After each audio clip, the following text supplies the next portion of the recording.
Now to a CBS 2 investigation. A Chicago woman who works for the state got quite the surprise in the mail, an unemployment benefits card with hundreds of dollars ready to spend.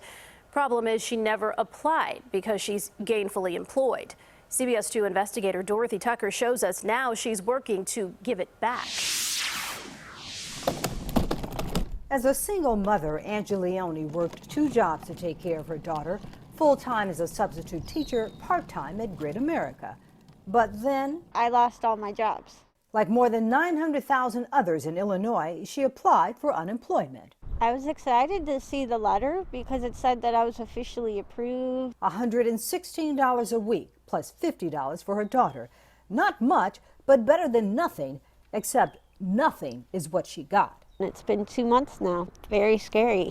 Trying to figure out how to pay bills, trying to figure out how to pay and get diapers and wipes, the necessity things that we don't really think about. Of course, she called the unemployment office every day. I haven't heard anything. I was unable to get in contact with anyone at the unemployment office. This young woman, who doesn't want to be identified, is also desperate to get in touch with the Illinois Department of Employment Security. We'll call her Jane. I've called all the numbers on the paper. I even emailed, looked up numbers online. But Jane is not trying to get money from the state. She's trying to give it back. It says the weekly benefit amount is $484. Right there in the letter that Jane received from the state last month, indicating she had been laid off because of no more work and offering a total payout of more than $12,000.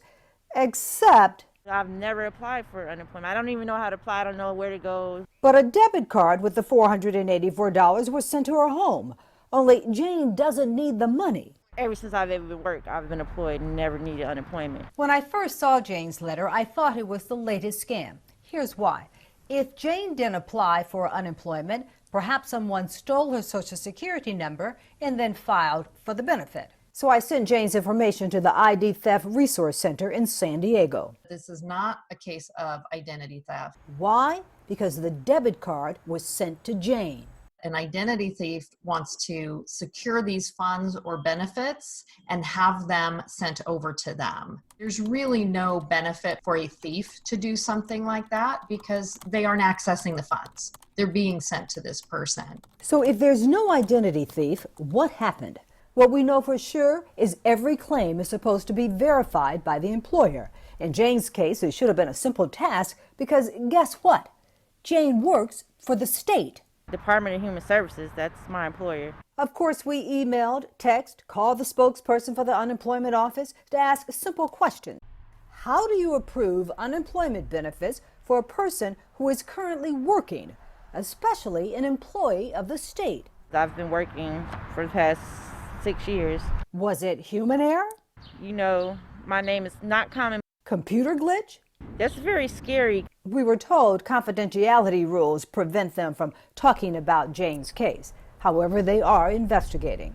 It doesn't surprise me, and it shouldn't surprise anybody who's familiar with the data. The data paints an unflattering picture of the state's unemployment office. According to the U.S. Department of Labor, Illinois overpaid $142 million in unemployment benefits through September of 2019. Overpayments to people like Jane, who got money they didn't qualify for. Every time we're sending checks to people who don't need it, that means there's less money in the trust fund for people who actually do. And the more we deplete that trust fund, the more money the state has to borrow from the federal government to pay unemployment benefits. Money Illinois taxpayers will have to repay. If this was a mistake, there's no telling how many other mistakes they have made. I am very worried. I know some people firsthand that should have what I have, and they can't get it for some unforeseen reason. Angie could certainly use what Jane has. What am I going to do for money? I'm a single mom. How can I afford stuff? Dorothy Tucker, CBS 2 Investigators.